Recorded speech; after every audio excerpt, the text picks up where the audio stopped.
नमस्कार, आप देख रहे हैं न्यूज 24। मैं हूं विपनेश माथुर और ब्रेकिंग विद एजेंडा में आप सभी का स्वागत है।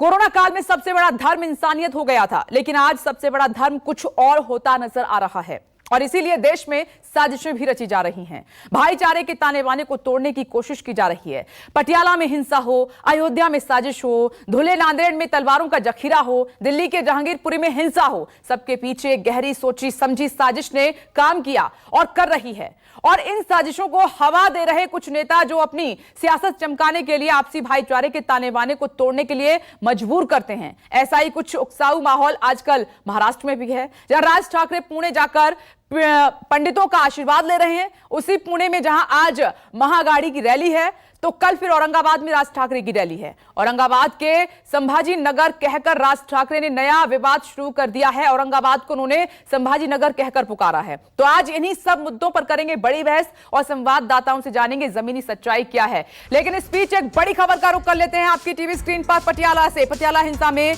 मान सरकार की बड़ी कार्रवाई, सरकार का बड़ा एक्शन। पटियाला के आईजी, एसएसपी और एसपी हटाए गए हैं। पटियाला में शाम 6 बजे तक इंटरनेट सेवा पर रोक लगा दी गई है। पटियाला हिंसा मामले में एक आरोपी की गिरफ्तारी भी हुई है और पूरे इलाके में फोर्स तैनात है। लेकिन देखिए, इस मामले में सरकार की तरफ से बड़ा एक्शन हुआ है। एसपी, एसएसपी हटाए गए हैं। कल पटियाला में जो तस्वीर सामने निकल कर आई थी वो बेहद चिंताजनक थी। दरअसल पुलिस के होने के बावजूद भी दो गुटों में जमकर झड़प हुई थी और खालिस्तान विरोध में मार्च निकाला गया और उसके बाद माहौल खराब हुआ, तनावपूर्ण बना। इसमें कुछ लोग जख्मी भी हुए हैं, पुलिस वाले भी जख्मी हुए हैं। लेकिन आज सरकार की तरफ से बड़ा एक्शन लेते हुए अधिकारियों को हटाया गया है।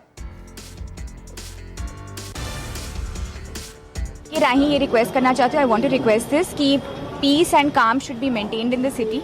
हम लोग आज भी इसी के लिए, देखिए सिचुएशन इज अंडर कंट्रोल। हाँ, थोड़ी सी टेंशन है जो हम रिजॉल्व करने की कोशिश कर रहे हैं, but situation is under control and हम लोग कॉन्स्टेंटली मॉनिटर कर रहे हैं। एंड मेरी ये रिक्वेस्ट सबसे रहेगी कि प्लीज़ मेंटेन काम। कल काफ़ी चीज़ें हमने अफवाहों की वजह से देखा जो हुई, रूमर मॉन्गरिंग जो लोगों ने बिलीव की उसकी वजह से हुई।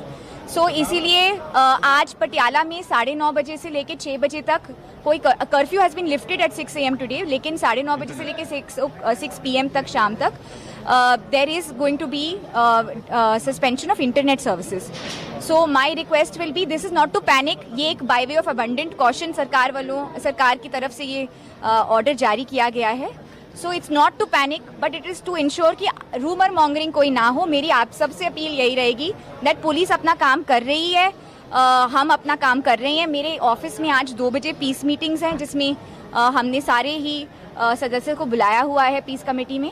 सो मेरी सबसे यही अपील रहेगी कि प्लीज मेंटेन काम। मैम, ये कहा जा रहा है कि FIR वन साइडेड हुई है, उस पे नहीं, FIR क्रॉस हुई हैं एंड पुलिस की कार्रवाई जो है जारी है, रेड्स कंडक्ट हो चुकी हैं। We will ensure action is taken. So FIRs have been done, cross FIRs have been done. Persons are being identified through videos. जो कल की वीडियो फुटेज निकल के आ रही है उनसे लोगों की जो शक्लें नजर आ रही हैं वो आइडेंटिफिकेशन करके आगे की कार्रवाई की जा रही है।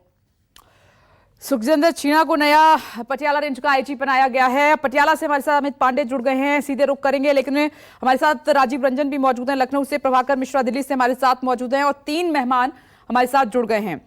BJP spokesperson Lokesh Narang ji मौजूद हैं, आम आदमी पार्टी स्पोक्स पर्सन अहबाब सिंह जी हमारे साथ मौजूद हैं, अहबाब सिंह ग्रेवाल जी, किशोर तिवारी जी शिवसेना लीडर हमारे साथ मौजूद हैं। आप सभी का स्वागत है। लेकिन मैं आपके पास आ रही हूँ सीधे, पटियाला आपको लिए चलते हैं। अमित, बड़ा एक्शन हुआ है सरकार की तरफ से, तमाम बड़े अधिकारियों को हटा दिया गया है और अभी स्थिति क्या बनी हुई है पटियाला में?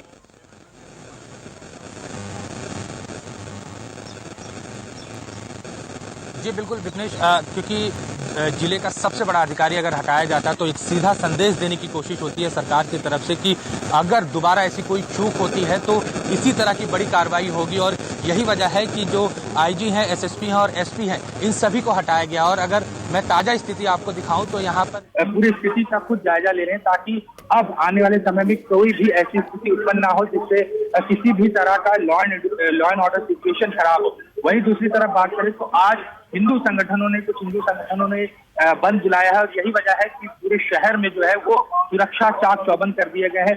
एक्स्ट्रा पुलिस फोर्सेस जो है वो इस वक्त पटियाला में बुलाए गए हैं। लगातार मुख्यमंत्री खुद मॉनिटरिंग कर रहे हैं और यही वजह है कि सुबह से या कल से अगर हम बात करें, कल स्थिति संभाली गई थी और सुबह से चीजें काफी नॉर्मल है। यही काली माता पर दोनों गुटों के बीच में पथराव हुआ था और तलवारें लहराई गई थी। अभी अगर मैं स्थिति यहाँ की आपको दिखाऊं तो जो श्रद्धालु हैं वो यहाँ पर आ रहे हैं दर्शन के लिए। पूरी तरह से मंदिर को खोला गया है ताकि ज्यादा से ज्यादा लोगों के बीच में विश्वास पैदा किया जा सके कि स्थिति पूरी तरह से नियंत्रण में है।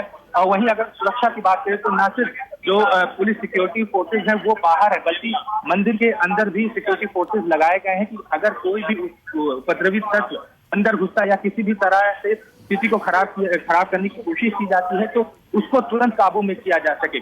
प्रशासन इस वक्त पूरी तरह से अब चाक चौबंद है और दोपहर की अगर हम बात करें तो डीसी ने बताया कि पीस कमेटी की भी बैठक बुलाई जा रही है दोनों गुटों की, चाहे शिवसेना या हिंदू संगठनों की बात करें या फिर सिख संगठनों की बात करें। इन दोनों को बैठा के बातचीत की जाएगी ताकि स्थिति जो जल्द से जल्द यहाँ पर सामान्य किया जाए, आम जनजीवन जो है पूरी तरह से बहाल किया जाए। यही कोशिश है इस वक्त प्रशासन की। और सरकार लगातार पूरे पटियाला पर अपनी नजर बनाई हुई है कि कहीं भी किसी भी तरह से कोई चूक ना हो।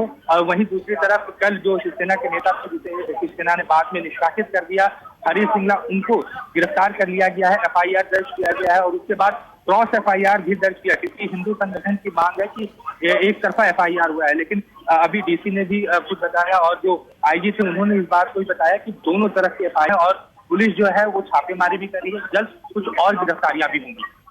अमित, आप अपनी नजर बनाए रखिएगा। पटियाला की तस्वीर भी आप देख रहे हैं, सरकार की तरफ से जो एक्शन हो रहा है वो भी लगातार हम आपको दिखा रहे हैं और बता रहे हैं। पटियाला में जो तस्वीर थी वो बेहद चिंताजनक थी, काफी वहां पर माहौल खराब हुआ। राजीव, मैं आपके पास आ रही हूं। राजीव, न्यू इंडिया का सपना क्या ऐसे साकार होगा? आप देखिए यहाँ पर अजान, हनुमान, अब खालिस्तान का मुद्दा आ गया है। कई राज्य इसमें लगातार प्रभावित हो रहे हैं, जनता भी प्रभावित हो रही है। ऐसे लग रहा है जैसे 2024 का चुनाव सिर्फ सामने खड़ा है। अमूमन ये स्थिति बनते हुए हम चुनाव के दौरान देखते हैं।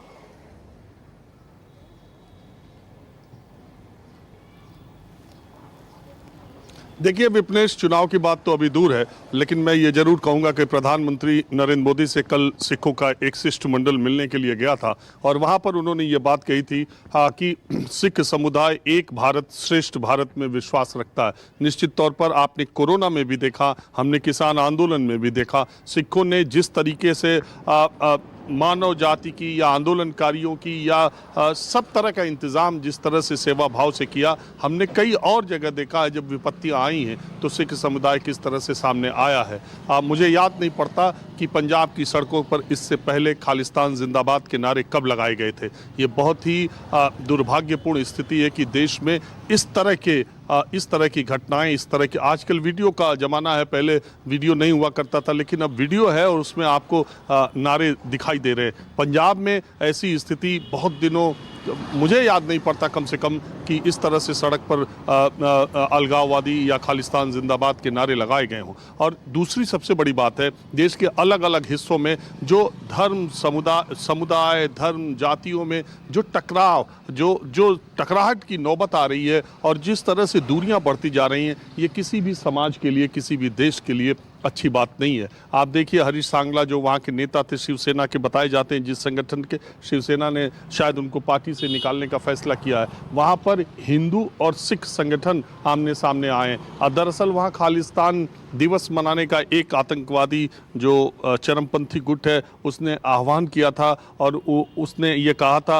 अलगाववादी जो तत्व है और राष्ट्र विरोधी तत्व है, और उसके विरोध में वहाँ पर हिंदू संगठन ने पटियाला में जो जुलूस निकाला था, उसके बाद टकराहट आई, तलवारें निकाली गई और हिंदू संगठन और सिख संगठन बताए जाते हैं कि वो हिंदू और सिख आमने सामने आ गए। उसी पंजाब में जिसमें सदियों से इतने भाईचारे के साथ रहते रहे और बहुत बुरा दिन भी पंजाब ने देखा है, वहाँ पर ऐसी स्थिति आई। ये बात ठीक है कि शासन ने तत्परता से काम लेते हुए कल ही कर्फ्यू लगा दिया था और बड़े अधिकारियों को हटा दिया था, लेकिन चिंता उससे कहीं ज़्यादा बड़ी है।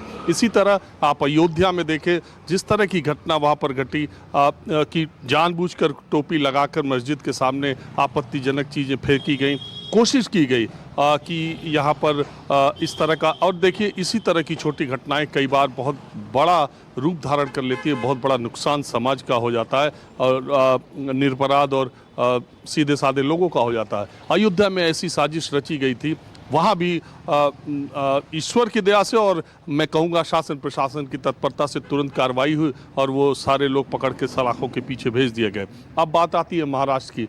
महाराष्ट्र भी पूरा, चूँकि महाराष्ट्र का मामला मैं कहता हूँ कि सियासी ज़्यादा है, जो अजान और हनुमान से विवाद शुरू किया गया था वो अजान का मामला तो ख़त्म हो गया, क्योंकि अजान पर तो कोई अब हनुमान चालीसा को लेकर के विवाद हो रहा है। हनुमान चालीसा के जरिए अपने को ज़्यादा कट्टर हिंदू बताने की होड़ जो मची हुई है नवनीत राणा में, राज ठाकरे में, उद्धव ठाकरे में, अब लड़ाई इसकी हो रही है। देखिए आज राज ठाकरे एमएनएस अध्यक्ष बार बार वो अपने उनके पोस्टर, अभी उनका टीजर रिलीज़ हुआ है, एक वीडियो रिलीज़ हुआ उनकी रैली से पहले एमएनएस की तरफ से, उस टीजर को आप देखिए। राज ठाकरे उसमें जो हिंदुत्व की बात बोल रहे हैं, उसके बाद बिजली की तड़तड़ाहट उसमें आ रही है और इस तरीके से जैसे ये कि एकदम बिजली बरपाने के लिए आ रहे हैं। उन्होंने औरंगाबाद में रैली करने जा रहे हैं, नाम लिखा है संभाजी नगर। मैं आपको पहले भी मैंने कहा था कि बाला साहब ठाकरे ने औरंगाबाद का नाम जब भाजपा शिवसेना सरकार थी तब संभाजी नगर करने का ऐलान किया था, उस पर कार्रवाई भी हुई, लेकिन मामला हाईकोर्ट चला गया, वो अभी तक रुका हुआ है। अब निश्चित तौर पर राज ठाकरे औरंगाबाद में जाके संभाजी नगर की बात करेंगे, क्योंकि उनका पोस्टर ये बता रहा है कि कल की रैली में वो औरंगाबाद का नाम संभाजी नगर नहीं रखने तक फिर कोई डेडलाइन, फिर कोई बात निश्चित तौर पर कहेंगे। और ये सब महाराष्ट्र में जो हो रहा है वो तो चुनाव के लिए हो रहा है, ये सबको पता है। लेकिन ये जो उत्तर प्रदेश में हो रहा है, जहाँ की चुनाव बहुत शांतिपूर्ण तरीके से हो गए, यहाँ की जनता ने बहुत बहुमत से एक सरकार चुनी हुई है। पंजाब में असाधारण बहुमत से एक नई पार्टी को वहाँ की जनता ने चुन दिया है। जहाँ चुनाव संपन्न हो गया है वहाँ पर ऐसा सांप्रदायिक विद्वेष या तनाव पैदा करने की कोशिश की जा रही है, ये देश के लिए बहुत चिंताजनक बात है। देखिए राजीव ने जिसका जिक्र किया, एमएनएस प्रमुख राज ठाकरे कल औरंगाबाद में जनसभा करने वाले हैं और औरंगाबाद की रैली से पहले एमएनएस ने एक टीजर दिखाया है। ये टीजर, लेकिन उससे पहले ये बड़ी खबर, जहां हिंदू कम है वहां राष्ट्रीयता कम है। दत्तात्रेय होसपहले की तरफ से ये बयान, जहां हिंदू कम हो वहां हिस्सा प्रभाव से अलग है। ये देखिए जिस तरीके से बयान आ रहे हैं, संघ सरकार्यवाह दत्तात्रेय होसपहले का ये बड़ा बयान सामने आया है, जहां हिंदू कम वहां राष्ट्रीयता कम हो सकती है। संख्या से हिंदू जहां करते हैं वह भूभाग समाज का बहुत हिस्सा भारत के राष्ट्रीय मुख्य प्रवाह से अलग होने के लिए ज्यादा समय नहीं देता। प्रभाकर मिश्रा का रुख कर लेते हैं। प्रभाकर मिश्रा, दत्तात्रेय होसपहले का ये बयान मैं पढ़ रही थी। देखिए देश किस तरफ जा रहा है। हम पिछले 10 से 15 दिन से ये बात कर रहे हैं, सिर्फ मुद्दों पर बात कर रहे हैं और नेताओं को, न्यायपालिका को, पुलिस को ये बताने की कोशिश कर रहे हैं कि अभी आपकी जिम्मेदारी क्या है, मुद्दे देश के लिए क्या अहमियत रखते हैं, हम उन पर बात कर रहे हैं। भले ही चैनल्स पर ये आरोप लगाते रहे कि हिंदू मुसलमान करते हैं डिबेट में, लेकिन हमारा मकसद वो नहीं है। हमारा मकसद जगाना है कि आपको बात क्या करनी है, काम किस पर करना है।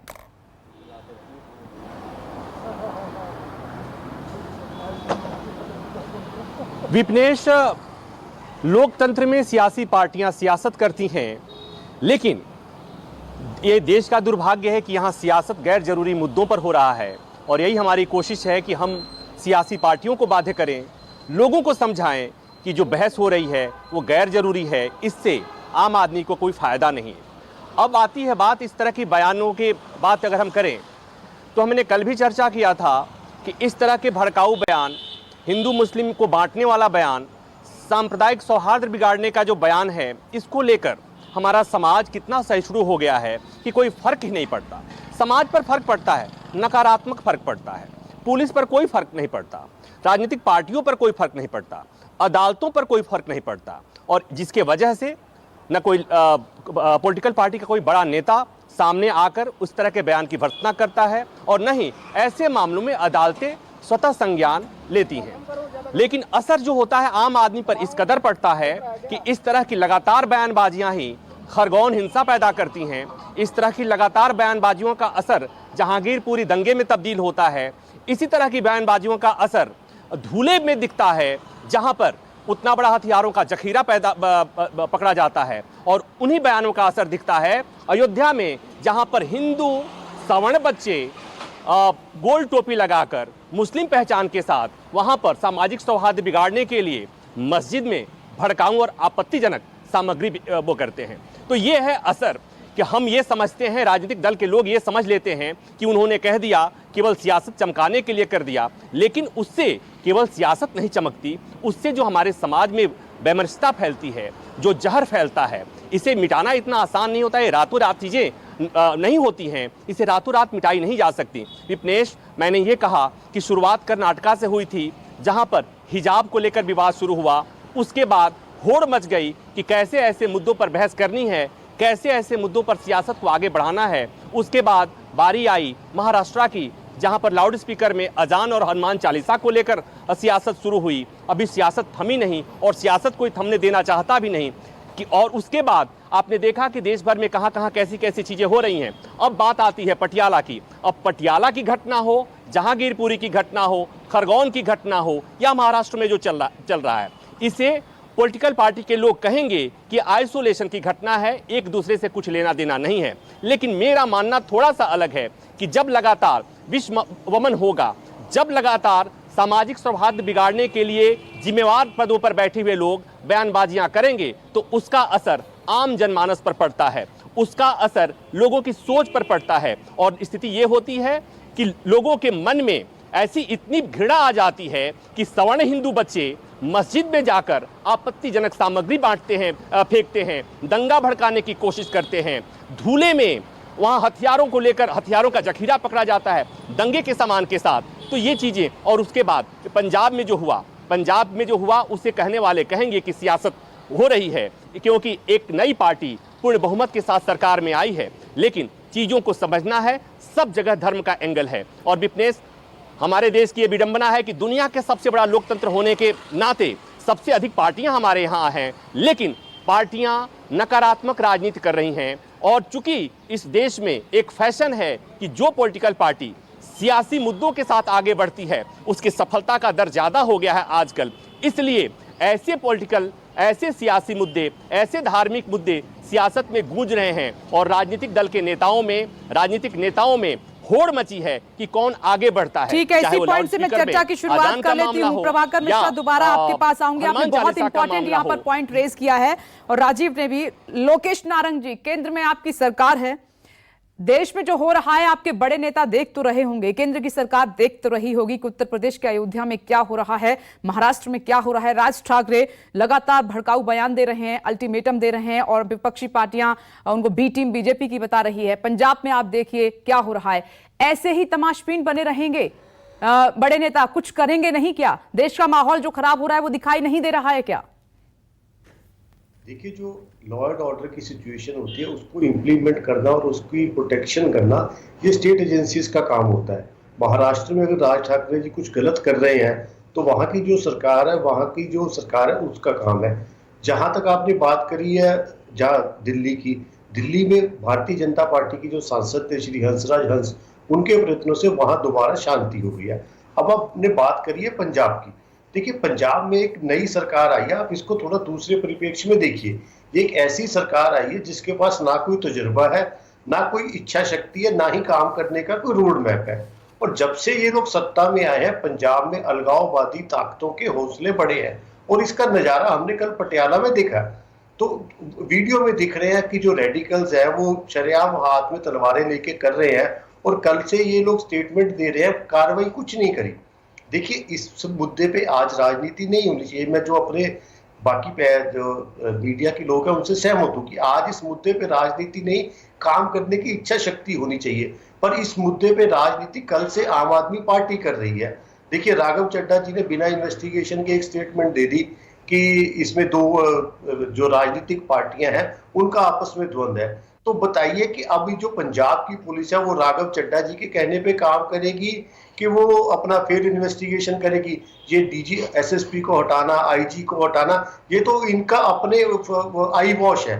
इनको काम करने देना चाहिए पुलिस को। जो भगवंत मान जी और केजरीवाल जी यहाँ आके बड़ी बड़ी बातें करते थे कि जब पंजाब में हमारे पास पुलिस आएगी तो पुलिस निष्पक्ष और बिना किसी राजनीतिक दबाव के काम करेगी, और हमने 1 से सवा महीने में देखा है कि पुलिस तो केजरीवाल जी की जो पुरानी दुश्मनियां हैं उनको पूरी करने पे लगी हुई है।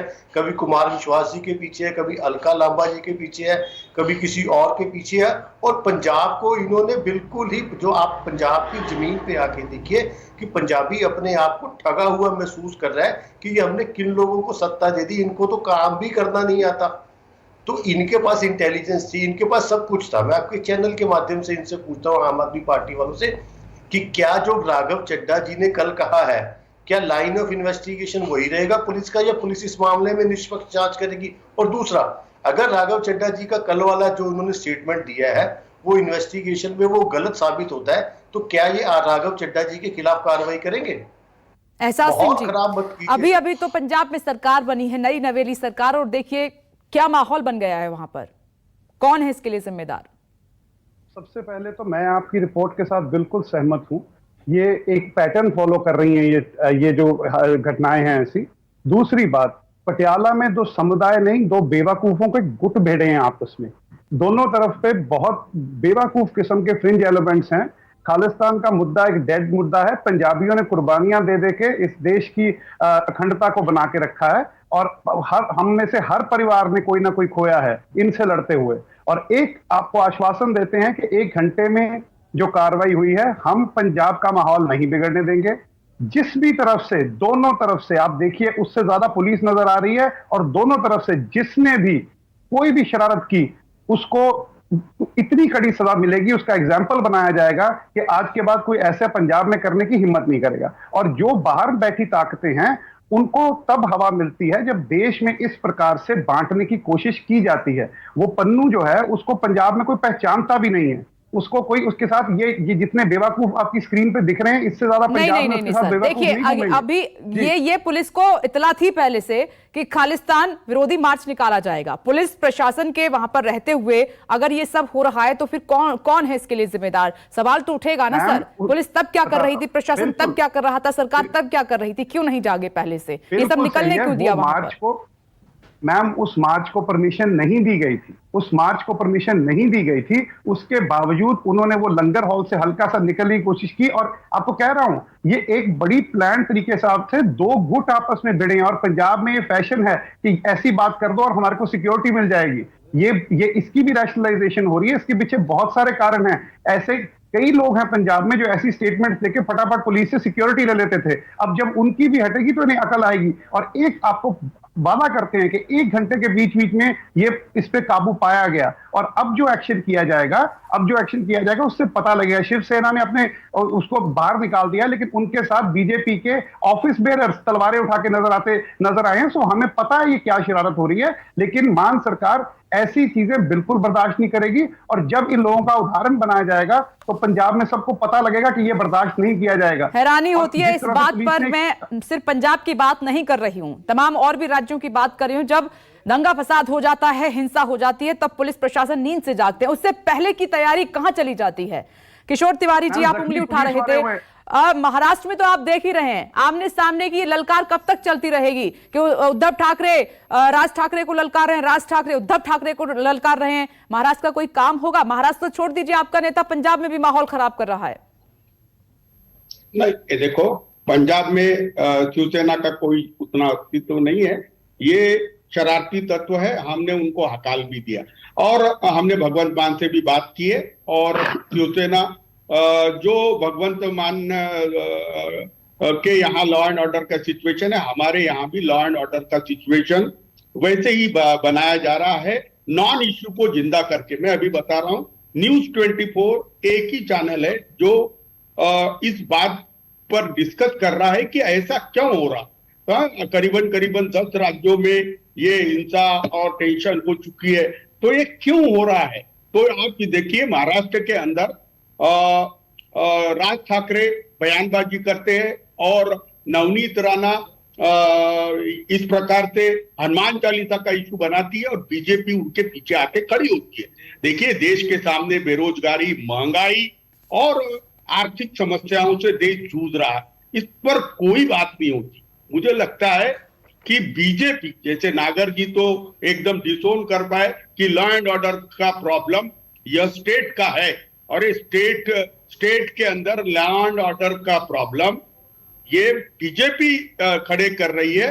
ये चीज देखो ना, पटियाला में भी बीजेपी। किशोर तिवारी जी, औरंगाबाद में जनसभा है राज ठाकरे की, जाने से पहले एक टीजर रिलीज किया है, उसमें वो औरंगाबाद को संभाजी नगर कहकर संबोधित कर रहे हैं, इस पर क्या रिएक्शन है आपका?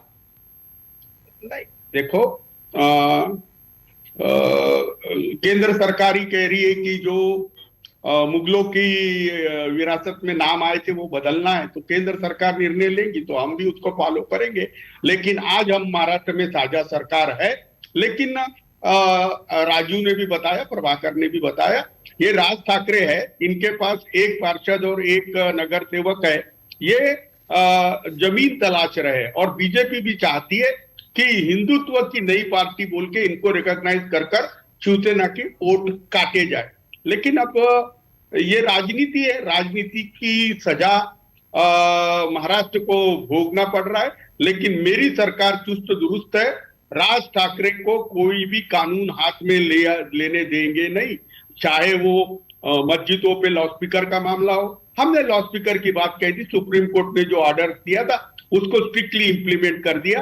कहीं सुप्रीम कोर्ट ने ये नहीं कहा कि बंद लाउडस्पीकर भी उतारो। अब मोदी जी अपना योगी जी उस पर लाउडस्पीकर ड्रामा कर रहे हैं। ऐसा कोई ड्रामा महाराष्ट्र में नहीं होगा, क्योंकि मंदिरों की संख्या, मस्जिदों की संख्या के नहीं, आप ये कह रहे हैं उत्तर प्रदेश में ड्रामा चल रहा है।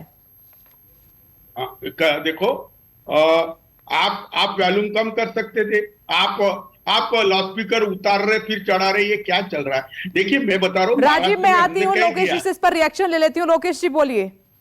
बीजेपी की तरफ कई उंगलियां उठ रही हैं कि बड़े नेता खामोश हैं, महाराष्ट्र सरकार को कमजोर कराने की साजिश है ये बीजेपी की, और किशोर तिवारी कह रहे हैं कि उत्तर प्रदेश में ड्रामा चल रहा है, महाराष्ट्र में ऐसा नहीं होगा। देखिए, किशोर जी जो आपके चैनल पे बैठ के कह रहे हैं, इनको पंजाब के तथ्यों की तो बिल्कुल जानकारी नहीं है। ये कह रहे हैं हमने भगवंत मान से बात कर ली, ये कर ली। क्या किया आपने महाराष्ट्र में? आपने अगर राज ठाकरे कोई थ्रेट कर रहे हैं तो आपकी सरकार है, लॉ एंड ऑर्डर को मेंटेन करना आपका काम है, आपने कोई कार्रवाई की? नवनीत राणा को तो आप पानी दे रहे और नवनीत राणा। भाई साहब देखिए, भाई साहब मैं आपकी बात के बीच में नहीं बोला, थोड़ी मर्यादा रखिए, डिबेट की सुनने की इच्छा शक्ति रखिए। आप सुनते क्यों नहीं है? आप सुनने की बात तो करिए। नागर जी, आप जो बताते नहीं, आपके पार्टी वाले बहुत शरारती है, बहुत शरारती है। अरे भाई साहब, में दंगे आपने जो महाराष्ट्र में किया वो महाराष्ट्र की जनता ने देखा है, कैसे आपने अपने सिद्धांतों के साथ समझौता करके सरकार बनाई थी। आप उस प्रश्न में मत जाइए। आपको लॉ एंड ऑर्डर को मेंटेन करना स्टेट की जनता तय करेगी, वो तो जनता तय करेगी। देखिए, वो जनता तय करेगी। नागर जी, क्यों तुम बोलते हो? मैं डिबेट में ही नहीं बैठता। अगर आप मुझे बोलने ही नहीं देंगे तो मैं आपकी बात का जवाब कैसे दूंगा?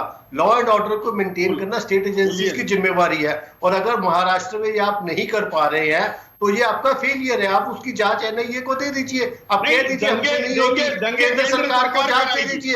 केंद्र सरकार दंगे बीजेपी करेगी, और कंट्रोल हमने करना चाहिए, कंट्रोल हमने करना चाहिए। आप दंगे कराएंगे, कंट्रोल हमने करना चाहिए। नहीं, ऐसे नहीं, दोनों नेता एक साथ बोलेंगे तो बात समझ में नहीं आ रही है। एक बार आती हूँ राजीव, मैं 1 मिनट रुकिएगा सर। लोकेश जी, मैं दोबारा आती हूँ, जल्दी से आऊंगी। एक छोटा रिएक्शन मैं राजीव से लेना चाहती हूँ। राजीव, इतने दिनों से न्यूज़ 24 बात समझाने की कोशिश कर रहा है, कैसे ये बड़े मुद्दे दब गए हैं? अभी भी मैंने देखा है कि बिजली कटनी शुरू हो गई है, कोल संकट है, कोरोना के मामले लगातार बढ़ रहे हैं, बेरोजगारी के जो मसले हैं उस पर कई युवा कई राज्यों पर धरने पर बैठे हुए हैं, लेकिन इन मुद्दों पर बात नहीं हो रही है। लेकिन हर दिन चाहे दत्तात्रेय होसबोले हों, राज ठाकरे हों या फिर अन्य नेताओं, कोई ना कोई ऐसा बयान डेली दिया जा रहा है जो इसी धर्म से जुड़ा हुआ है, जो इस मुद्दे को तूल देने में लगा हुआ है, हवा देने में लगा हुआ है।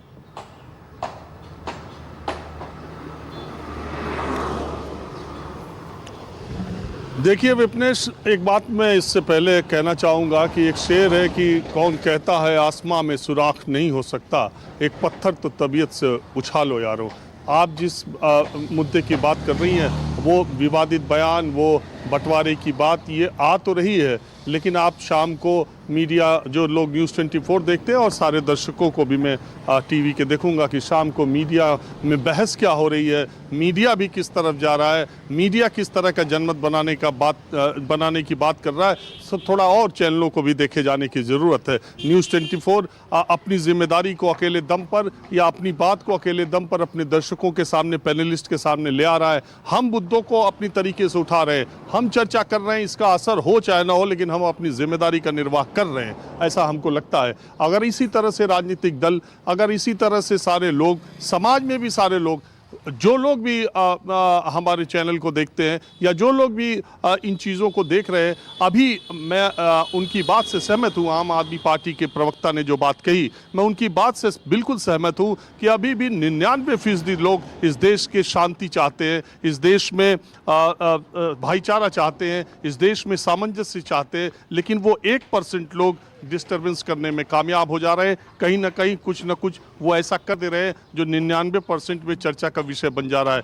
देश, देखिए, हम अब बहुत बात करते हैं आर्थिक विकास की, रोजगार की, किसानों की, नौजवानों की, महंगाई की, ये मूल मुद्दे निश्चित तौर पर है, लेकिन कोई भी समाज, कोई भी परिवार, कोई भी देश आर्थिक रूप से प्रगति नहीं कर सकता, उसका विकास नहीं हो सकता, वहाँ बेरोजगारी नहीं खत्म हो सकती, वहाँ किसानों और नौजवानों के चेहरे पर खुशी नहीं आ सकती जिस समाज में, जिस परिवार में, जिस देश में शांति न हो, परस्पर भाईचारा न हो, जहाँ मेल जोल न हो, जहाँ प्यार न हो। नफरत के बीच से दुनिया का कोई आदमी कभी विकास नहीं कर सका है। कुछ दिन के लिए उसकी दौड़ तो बहुत तेज लगती है, लेकिन अंत में उसका विनाश ही होता है। तो इसलिए जो चीज़ें अभी जा रही हैं, ये 125, 130, 40 करोड़ के देश में कुछ एक लोग 100,000 होंगे ऐसे जो ऐसी मानसिकता रखते हैं, लेकिन उनकी वजह से हमारे देश की प्रगति, हमारी सरकारों के प्रयास सब निष्फल साबित हो जाते हैं जब इस तरह की घटनाएं घटती हैं। मैं बार बार कह रहा हूं कि पंजाब की जो घटना है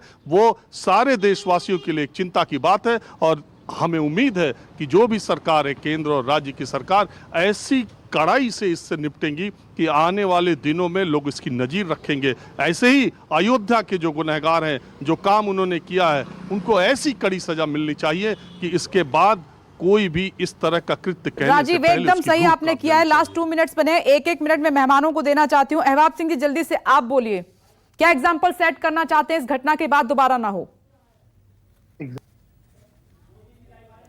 1 मिनट का रोकना पड़ेगा, प्रधानमंत्री नरेंद्र मोदी को सुनते हैं। अपने आप में और भी ज्यादा खास है। आज ये कॉन्फ्रेंस एक ऐसे समय में हो रही है जब देश अपनी आजादी का अमृत महोत्सव मना रहा है। आजादी के इन 75 सालों ने जुडिशरी और एग्जीक्यूटिव दोनों के ही रोल्स और रिस्पॉन्सिबिलिटीज को निरंतर स्पष्ट किया है। जहां जब भी जरूरी हुआ, देश को दिशा देने के लिए ये रिलेशन लगातार इवॉल्व हुआ है। आज आजादी के अमृत महोत्सव में जब देश नए अमृत संकल्प ले रहा है, नए सपने देख रहा है, तो हमें भी भविष्य की तरफ देखना होगा। 2047 में जब देश अपनी आजादी के 100 साल पूरे करेगा, तब हम देश में कैसी न्याय व्यवस्था देखना चाहेंगे। हम किस तरह अपने जुडिशियल सिस्टम को इतना समर्थ बनाएं कि वो 2047 के भारत की आकांक्षाओं को पूरा कर सके, उन पर खरा उतर सके। ये प्रश्न आज हमारी प्राथमिकता होना चाहिए। अमृत काल में हमारा विजन एक ऐसी न्याय व्यवस्था का होना चाहिए जिसमें न्याय सुलभ हो, न्याय त्वरित हो और न्याय सबके लिए हो।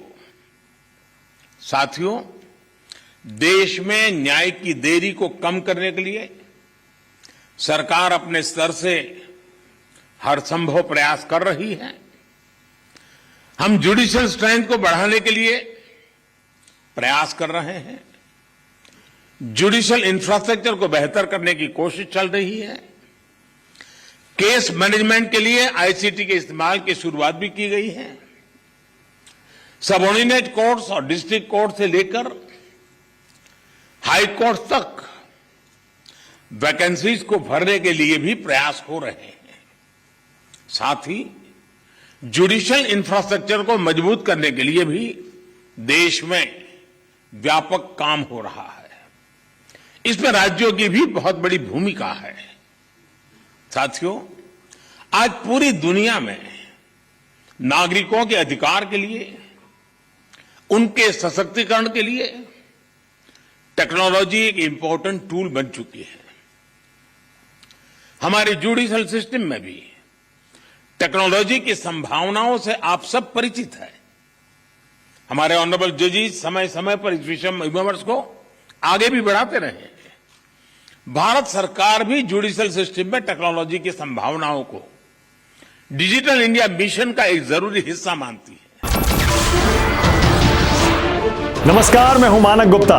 अगर आपको हमारा ये वीडियो पसंद आया हो तो इसे लाइक और शेयर जरूर करें, और हां, हमें सब्सक्राइब और फॉलो करना ना भूलें ताकि आप देश और दुनिया की कोई खबर मिस ना करें। तो जुड़े रहिए हमारे साथ और देखते रहिए न्यूज़ 24।